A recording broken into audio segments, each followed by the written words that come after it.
ଆସନ୍ତୁ ଶୁଣିବା ଗଳ୍ପ ଅବୋଧ୍ୟ ଗାଳ୍ପିକ କାହ୍ନୁଚରଣ ମହାନ୍ତି। 1926 ସାଲର କଥା। ଦେଖୁ ଦେଖୁ 18 ବର୍ଷ କଟିଗଲାଣି। ସେ ଆଜି କେଉଁଠି କାହା ଘରଣୀ ମୁଁ ଜାଣେ ନାହିଁ। ଖବର ରଖିବାକୁ ମୁଁ କେବେ ଚେଷ୍ଟା କରିନାହିଁ। ଅବିବାହିତ ଓ ବିବାହିତ ଜୀବନରେ କେତେ ଆଖିର ଇସାରାରେ କେବେ କେଉଁଠିକି ଟାଣି ହୋଇ ଯାଇଥିଲି ଭାବିବାକୁ ବସିଲେ ସହଜରେ ସବୁ କଥା ମନେ ପଡ଼େ ନାହିଁ। କେଉଁଠି ଆଦର, କେଉଁଠି ଅପମାନ ପାଇଛି, କେଉଁଠି ଲୋକ ନିନ୍ଦା ସହିଛି, କେଉଁଠି ହୋଇଛି ହତାଶ। ସେତେବେଳେ ମୋର ବୟସ 19। ସେହି ବର୍ଷ ପାଟନା BN କଲେଜରୁ ISC ପରୀକ୍ଷା ଦେଇ ମୁଁ ପାସ୍ କରିଥାଏ। ବନ୍ଧୁ ମହଲରେ ମୋର ଟିକେ ସୁନାମ ଥିଲା। ମୁଁ ଭଲ ଅଙ୍କ ଜାଣେ। ପାସ୍ ପରେ ମୁଁ ଭାବନାରେ ପଡ଼ିଥାଏ, କ'ଣ କରିବି, BSc କି ଇଞ୍ଜିନିୟରିଂ। ପାଟଣାରେ ପଢ଼ୁଥିଲେ ଯେଉଁ ସହପାଠୀମାନେ, ସେମାନେ ତାଙ୍କର ବାଟ ଠିକ୍ କରି ନେଲେଣି, କିନ୍ତୁ ମୁଁ ପାରିନାହିଁ। ଗରିବ ଘରର ପିଲା। ମୋର ବଡ଼ ଭାଇ ପାଟନା ସେକ୍ରେଟେରିଏଟ୍ରେ ଅଳ୍ପ ଦରମାର କିରାଣୀ। ସେଦିନ ଶନିବାର, ଅପ୍ରେଲ ମାସର ଶେଷ ସପ୍ତାହ। ଭାରି ଗରମ ପଡ଼ିଥାଏ।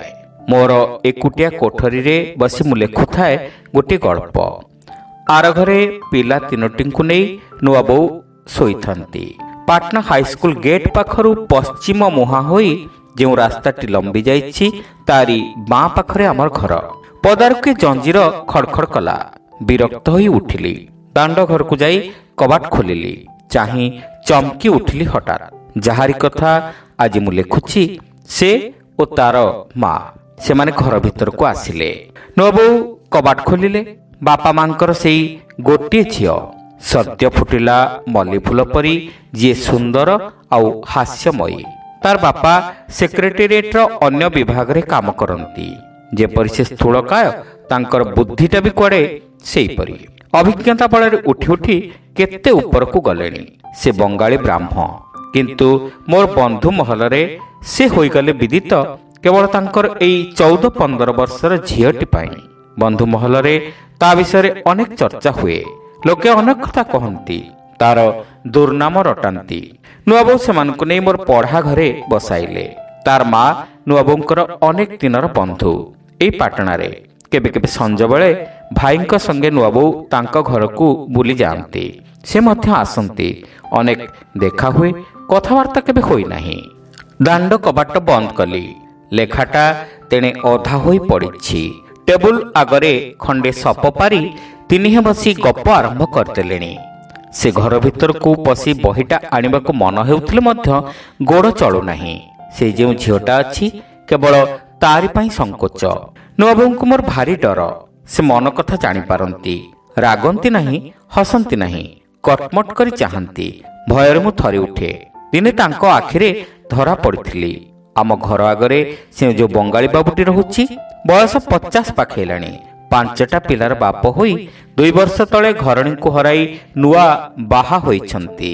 ଯିଏ ଆସିଛି, ସେ ଗୋଟେ ଷୋଡ଼ଶୀ ସୁନ୍ଦରୀ। ସାବତ ପିଲାଙ୍କୁ ଦେଖିପାରେ ନାହିଁ। ଅଫିସରୁ ଫେରି ବାବୁ ପିଲାମାନଙ୍କର ଗୁହାରି ଶୁଣନ୍ତି। କବାଟ ବନ୍ଦ କରି ସ୍ତ୍ରୀଙ୍କୁ ନିର୍ଧୁମ ଛେଚନ୍ତି। ସେ କାନ୍ଦି ଉଠେ। ଆମ ଘରକୁ ଶୁଣାଯାଏ। ପରଦିନ ନୂଆବୋଉ ପଚାରନ୍ତି, କାହିଁକି କାନ୍ଦୁଥିଲ କି କାଲି? ସେ ଉତ୍ତର ଦିଅନ୍ତି, ମୋର ପିଉସୀ ମରିଗଲେ। କେବେ ମରେ ତାଙ୍କ ପିଉସୀ, କେବେ କେବେ ମାଉସୀ, ଖୁଡ଼ି ଆଉ ବଡ଼ମା। ଦିନେ ନୂଆବୋଉ ହସି ହସି କହିଲେ, ତମର ତ ବହୁତ ପିଉସୀ ଆଉ ମାଉସୀ। ସେ ଅବାକ ହୋଇ ଚାହିଁଲା। ଆଖି ହେଲା ତାର ଛଳଛଳ। ସବୁ କହିଲା, ତାର ସବୁ ଦୁଃଖ। ମୁଁ ଏ ଘରେ ଥାଇ ଶୁଣୁଥାଏ। କବାଟ ଫାଙ୍କରେ ଚାହେଁ ସେହି ତରୁଣୀକୁ। ଦିନେ ନୂଆବୋଉ କହିଲେ, କି ହୋ, କବାଟ ଫାଙ୍କରେ କ'ଣ ଦେଖୁଥିଲ କି? ଅପ୍ରସ୍ତୁତ ହୋଇ କହିଲି, କିଛି ନାହିଁ ତ। ସେ କଟମଟ କରି ଚାହିଁଲେ ମୋ ମୁହଁକୁ। ମୋର ଛାତି ଥରି ଉଠିଲା।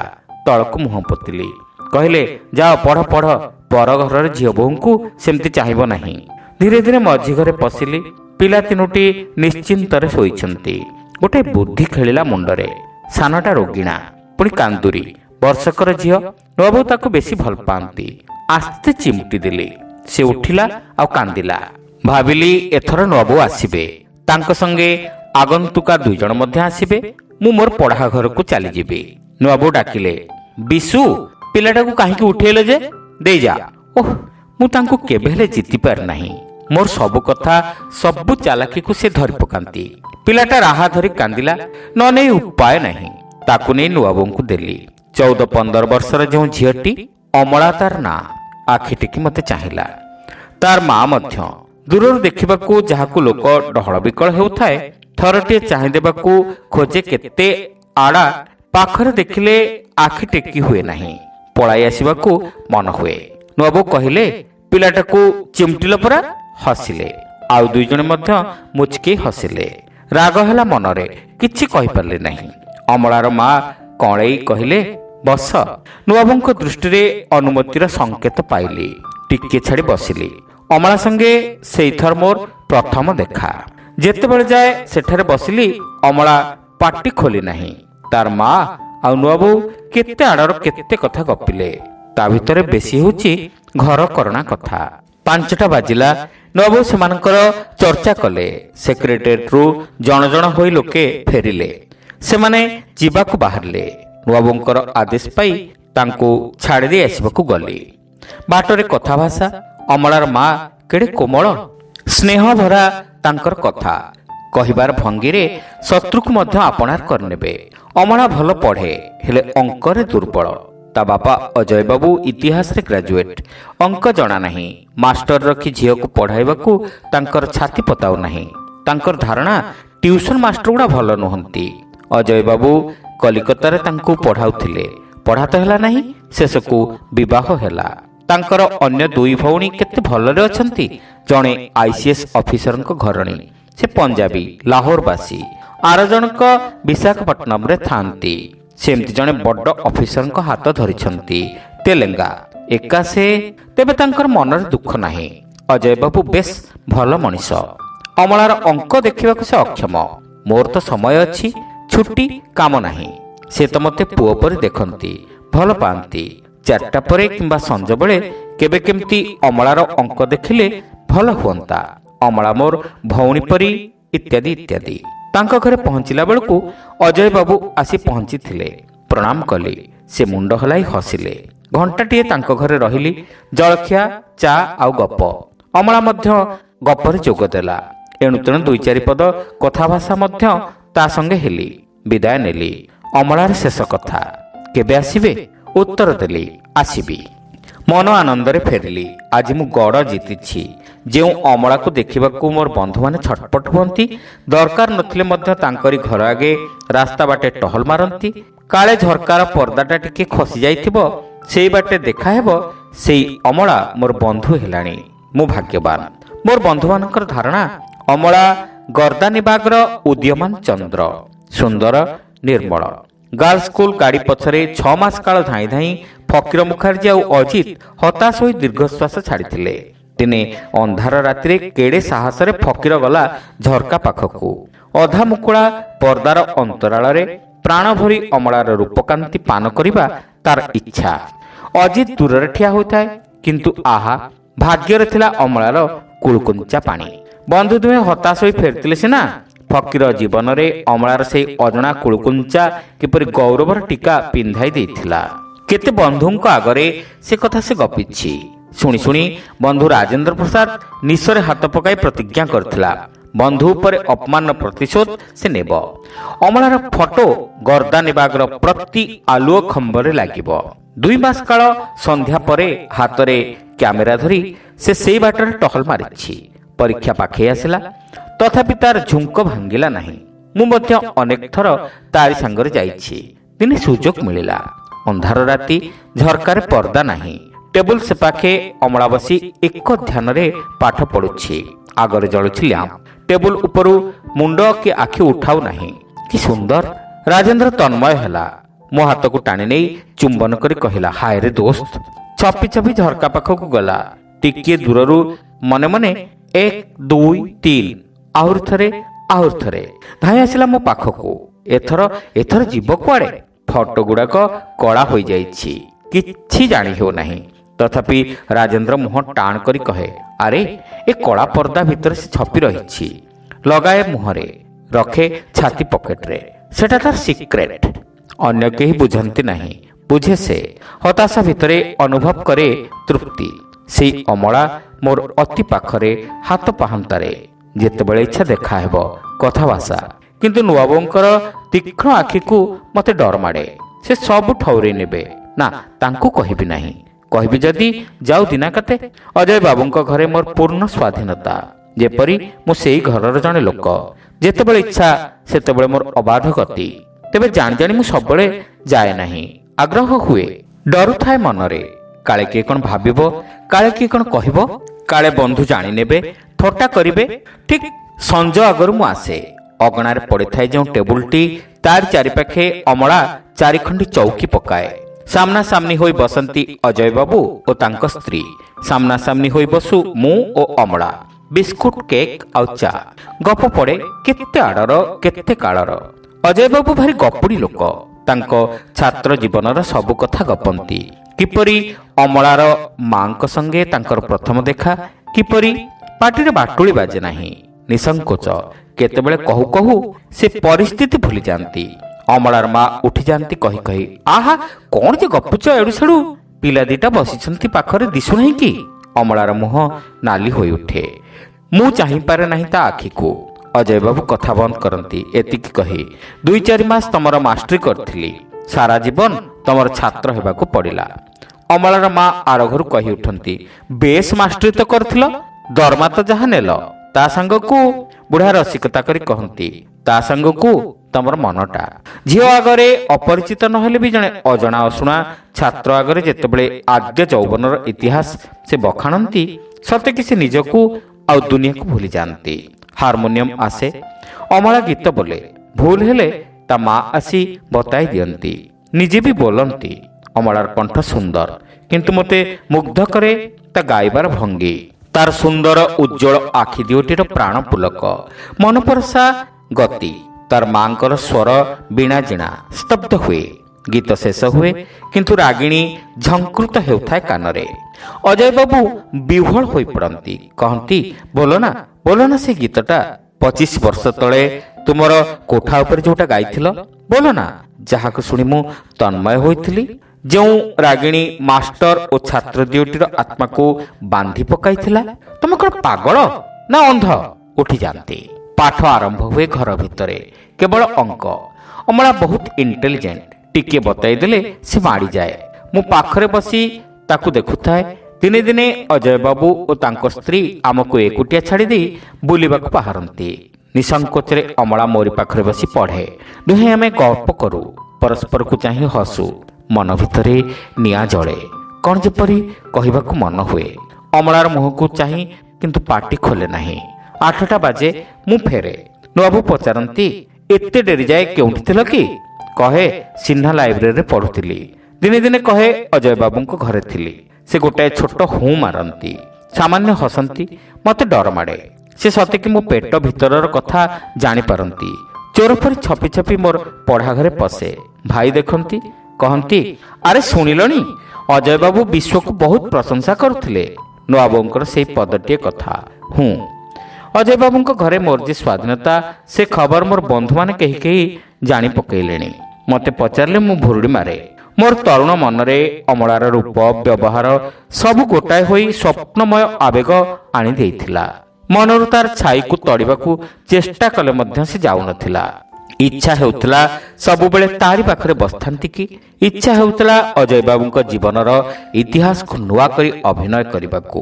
ମୋର ଭାବନାଟା ହୋଇଥିଲା ଗୋଟେ ରଙ୍ଗମଞ୍ଚ, ଆଉ ଅମଳା ତହିଁରେ એકમાત્ર ନର୍ତ୍ତକୀ। ଅନ୍ୟମନସ୍କ ହୋଇ ଭାବୁଥିଲି ସବୁବେଳେ। ଗୋଡ଼ କାଢ଼ି ପଦାକୁ ଆସିଲେ ଗୋଡ଼ ଆପେ ଆପେ ଗତି କରେ ଅମଳାର ଘରକୁ। ଅଧା ବାଟରେ ହୋସ୍ ହୁଏ, ବାଟ ଭାଙ୍ଗେ। ଏହାର ନାମ କ'ଣ? ପ୍ରେମ। ପ୍ରେମ କରିବାର ଅଧିକାର ମୋର ଅଛି, ସମ୍ବଳ ମୋର ଅଛି। ବୟସ କ'ଣ ହେଲାଣି? ଯୋଗ୍ୟତା? ମୋ ପ୍ରଶ୍ନର ଉତ୍ତର ମୁଁ ଖୋଜି ପାଏ ନାହିଁ। ମୁହଁରେ ଯେତେ କଥା କହିବାକୁ ଆଗରୁ ମୁଁ ସ୍ଥିର କରି ଯାଇଥାଏ, ଅମଳାକୁ ଦେଖିଲେ ସବୁ ଭୁଲିଯାଏ। ମନେ ପଡ଼ିଲେ ମଧ୍ୟ ସାହସ ହୁଏ ନାହିଁ।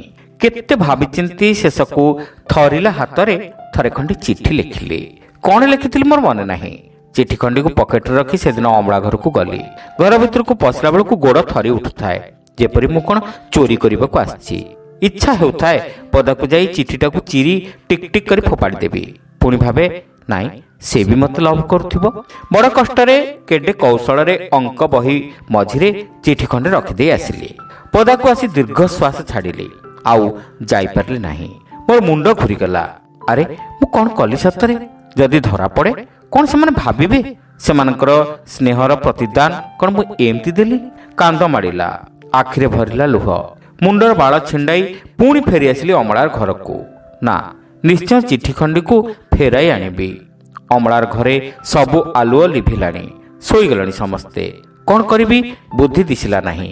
କ'ଣ ଲେଖିଥିଲି ମନେ ପକାଇବାକୁ ଚେଷ୍ଟା କଲି, ମନେ ପଡ଼ିଲା ନାହିଁ। ଫେରିଲି ଘରକୁ। 7ଟି ଦିନ କି ଯନ୍ତ୍ରଣା ମୁଁ ଅନୁଭବ କରିଛି ଭାଷାରେ ପ୍ରକାଶ କରିପାରୁନାହିଁ। ସବୁବେଳେ ମନେ ହେଉଥାଏ ଯେପରି ଅଜୟ ବାବୁ ଚିଠି ଖଣ୍ଡିକ ନେଇକରି ଆସିବେ, ଭାଇଙ୍କୁ ଦେଖାଇବେ, ନୂଆ ବୋଉ ଜାଣିବେ। କି ଲଜ୍ଜା! କାହା ଆଗରେ ମୁହଁ ଦେଖାଇବି?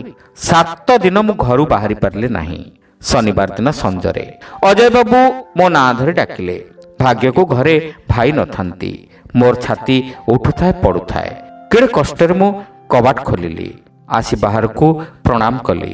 ସେ ହସିଲେ, କହିଲେ, କି ବିଶୁ, ତମର କ'ଣ ଦେଖା ନାହିଁ ଯେ? ତମର ମାଉସୀ କହି ପଠାଇଥିଲେ ତମକୁ ଡାକି ନେବାକୁ। ଆସ। ମନା କରିପାରିଲି ନାହିଁ। ଗଲି। ହାଣ ମୁହଁକୁ ଗଲା ପରି ଲାଗୁଥାଏ, ହେଲେ କିଛି ପରିବର୍ତ୍ତନ ଦେଖିଲି ନାହିଁ। ଚା, ଗପ, ଗୀତ, ଆନନ୍ଦ ସବୁ ଆଗ ପରି। ଅମଳାର ସେମିତି ହସିଲା କଥା, ବିଶୁ ଭାଇ ଡାକ, ନିରୀହ ଚାହାଣୀ, ସ୍ୱପ୍ନ ନିହତ। ଦିନ પર ଦିନ ଗଡ଼ି ଚାଲିଲା ପୂର୍ବ ପରି। ଅମଳା ଏଥର ହାତ ଧରି ଡାକେ, ବିଜୁଳି ଛୁଟାଏ ରକ୍ତରେ, ଆସ ବିଶୁ ଭାଇ, ଅଙ୍କ କରିବା। ଏତେ କ'ଣ ଗପ ଶୁଣୁଛ ଯେ? ଭାବେ ଚିଠିଟା ବୋଧହୁଏ ହଜିଗଲା କି କ'ଣ। ରକ୍ଷା, ମନରୁ ଦୁଶ୍ଚିନ୍ତା ଗଲା।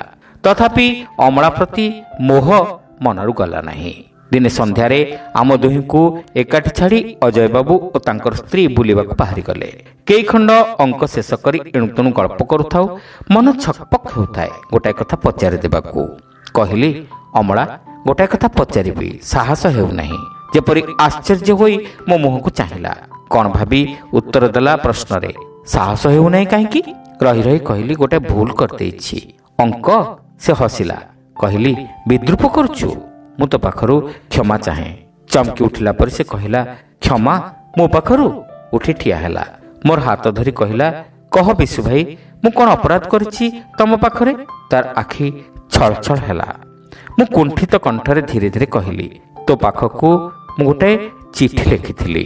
ଅବିକୃତ ସ୍ୱରରେ ଓଠରେ ହସ ଚମକାଇ ସେ କହିଲା, ପାଇଛି, କିନ୍ତୁ କାହିଁକି ଆପଣ ଚିଠି ଲେଖିଲେ ଯେ? ମୋର ଭୁଲ ହୋଇଛି ଅମଳା, ଭୁଲ ହୋଇଛି ବିଶୁ ଭାଇ, ସେଇଥିପାଇଁ କ୍ଷମା ଚାହୁଁଛି। ମୋର ମନେ ହେଲା କେତେ ଦିନ ନିଜ ଭିତରେ ମୁଁ ଏମିତି ଯୁଦ୍ଧ କରି ହାରିଲି। ଚିଠି ଖଣ୍ଡିଏ ଲେଖି ତୋର ଅଙ୍କ ବହିରେ ରଖିଦେଲି। ନିଜର କାର୍ଯ୍ୟ ପାଇଁ ମୁଁ ଅନୁତାପ କରୁଛି। କିଏ ଯେପରି ମାଡ଼ ମାରିଲା ପରି ସେ ଚୌକିରେ ବସି ପଡ଼ିଲା। ଦୁଇ ହାତ ମୁହଁ ଘୋଡ଼ାଇ ସେ କାନ୍ଦିଲା। ସେ କାନ୍ଦଣା ସ୍ୱରରେ କହିଲା, ଆପଣ ଅନୁତାପ କରୁଛନ୍ତି? ଆପଣ ତେବେ ଏକଥା ମିଛରେ ଲେଖିଥିଲେ? ସେ ଚୌକିରୁ ଉଠି ପଡ଼ିଲା। ଆଖିର ଲୁହ ଗାଲ ଉପରେ ଦୁଇ ଧାର ହୋଇ ଗଡ଼ି ପଡ଼ୁଥାଏ। ଆଲମାରି ଖୋଲି ଗୋଟାଏ ଫାଇଲ ଆଣି ମୋ ଆଗରେ ଥୋଇଦେଲା। ଆଖିରୁ ଲୁହ ପୋଛି କହିଲା, ପଢ଼ନ୍ତୁ। ଚିଠି ଗୁଡ଼ିକରେ ଆଖି ପକାଇଲି। ସବୁ ଅମଳାକୁ ଲକ୍ଷ୍ୟ କରି ଲେଖା ହୋଇଛି। ପ୍ରତ୍ୟେକଟିରେ ପୂର୍ଣ୍ଣ କେବଳ ପ୍ରେମ ଉନ୍ମାଦନା, ଠାଏ ଠାଏ ଅଶ୍ଳୀଳତା। ଫକୀର, ଅଜିଜ, ରାଜେନ୍ଦ୍ର, ଏମିତି ଆହୁରି ଅନେକ, ମୋଟରେ 10 ଖଣ୍ଡି। ପଚାରିଲି, ଏସବୁ ରଖିଛୁ କାହିଁକି? କହିଲା, ଜାଣେ ନା କାହିଁକି। ମୋର ଚିଠି ଖଣ୍ଡି ଖୋଜି ପାଇଲି ନାହିଁ। ସେ ଯେପରି ମୋର ମନ କଥା ବୁଝିଲା। ଖଣ୍ଡେ ବହି ଭିତରୁ ଚିଠି ଖଣ୍ଡି କାଢ଼ି ହାତରେ ଧରିଲା। କହିଲା, ବିଶୁ ଭାଇ, ସବୁଦିନ ଏ ଚିଠି ଖଣ୍ଡିକୁ ମୁଁ ଥରେ ଥରେ ପଢ଼େ। ମନରେ ମୋର ଗର୍ବ ଆସେ। ବିଶୁ ଭାଇ ମୋତେ ଏତେ ଭଲ ପାଏ। କିନ୍ତୁ ସାହସର ସହିତ ପଚାରିଲି, କିନ୍ତୁ କ'ଣ? ମୁହଁ ମଉଳାଇ କହିଲା, ମୁଁ ଭୁଲ ବୁଝିଥିଲି। ତମେ ଚିଠି ଲେଖି ଅନୁତାପ କରୁଛ। ଏ ଚିଠିରେ ତମର ପ୍ରେମ ନାହିଁ, ଅଛି କେବଳ ଉତ୍ତେଜନା, ମୋହ। ଭାବିଥିଲି ଏ ଚିଠି ଖଣ୍ଡିକୁ ମୋର ଜୀବନର ସର୍ବସ୍ୱ କରି ରଖିପାରିବି, କିନ୍ତୁ ନା, ମୋର ଏଇ ଚିଠି ଫାଇଲରେ ରହିବାର ଉପଯୁକ୍ତ ବିଶୁ ଭାଇ। ଆଖିରୁ ପୁଣି ଝରିଲା ତାର ଲୁହ। ଅମଳା, ତାର ହାତ ଧରିଲି। ମୋର ହାତ ଛିଞ୍ଚାଡ଼ି କାନ୍ଦଣା ସ୍ୱରରେ କହିଲା, ନା, ଏ ଚିଠି ଏଇ ଫାଇଲରେ ରହିବ ନାହିଁ। ଆପଣ ମୋତେ ଅପମାନ ଦେଇଛନ୍ତି, ତେଣୁ ମୁଁ ଆପଣଙ୍କୁ ଫେରାଇ ଦେବାକୁ ଚାହେଁ ନାହିଁ। ଚିଠି ଖଣ୍ଡିକୁ ଟିକ୍ ଟିକ୍ କରି ଚିରି ପକାଇଲା। ଆଉ କିଛି ନ କହି ପଦାକୁ ଉଠିଗଲା। କିଛି ସମୟ ପରେ ତାର ବାପା ମା ଆସିଲେ। ଅଭିନୟ ପରି ସେଦିନ ସନ୍ଧ୍ୟାରେ ଦୃଶ୍ୟଟି ଆଖି ଆଗରେ ପଡ଼େ। କ'ଣ ହେଲା ମୋର ଭୁଲ କିଛି ଜାଣିପାରିଲି ନାହିଁ। ତାପରେ ଅନେକ ଥର ଯାଇଛି ତାଙ୍କ ଘରକୁ। ବ୍ୟବହାରରେ କୌଣସି ପରିବର୍ତ୍ତନ କି ଅମଳାର ସ୍ନେହ ଆଗ୍ରହରେ ମୁଁ ତ୍ରୁଟି ଲକ୍ଷ୍ୟ କରିପାରି ନାହିଁ। ଅମଳା ପାଖରେ ବସେ, କଥା କହେ, ହସେ, କିନ୍ତୁ ମୋର ମନେ ହୁଏ ଯେପରି ସେ ହସରେ ସରସତା ନଥାଏ, ଆଗ୍ରହ ନଥାଏ। ମାଡ଼ ମାରିଲା ପରି ଲାଗେ। ଚାଲି ଆସେ, ସେ ନମସ୍କାର କରେ, ଅଟକାଏ ନାହିଁ। କଟକରେ ପଢ଼ିବା ମୋର ଠିକ୍ ହେଲା। ପ୍ରାୟ ମାସକ ପରେ ଜୁଲାଇ ମାସର ପ୍ରଥମ ସପ୍ତାହରେ ମୁଁ ଯାଇଥିଲି ତାଙ୍କ ଘରକୁ। ସେଇ ସଞ୍ଜବେଳ ଅନ୍ଧାର। ଅମଳା ଆସିଥିଲା ଦାଣ୍ଡକୁ ମୋତେ ବିଦାୟ ଦେବାକୁ। ଭାରି ଦୁଃଖ ହେଉଥାଏ ମନରେ। କହିଲି, ଅମଳା, ତୋ ସଙ୍ଗେ ମୋର ଏଇ ଶେଷ ଦେଖା। ମୁଁ କଟକ ଯାଉଛି। ସେ ମୋର ହାତକୁ ମୁଠାଇ ଧରିଲା। ମୋର ମନେ ହେଲା ଯେପରି ସେ କେତେ କ'ଣ କହିବାକୁ ବସିଥିଲା, କହିପାରିଲା ନାହିଁ। ମୁହୂର୍ତ୍ତକ ପରେ ମୋର ହାତ ଛାଡ଼ି ଥରିଲା ସ୍ୱରରେ କହିଲା, ନମସ୍କାର। ଶ୍ରୋତା ବନ୍ଧୁ, ଏଇଠି ଶେଷ ହେଲା ଗଳ୍ପ ଅବୋଧ୍ୟ, ଗାଳ୍ପିକ କାହ୍ନୁଚରଣ ମହାନ୍ତି। ଗପଟି ଆପଣମାନଙ୍କୁ କେମିତି ଲାଗିଲା କମେଣ୍ଟ କରି ନିଶ୍ଚିତ ଜଣାଇବେ।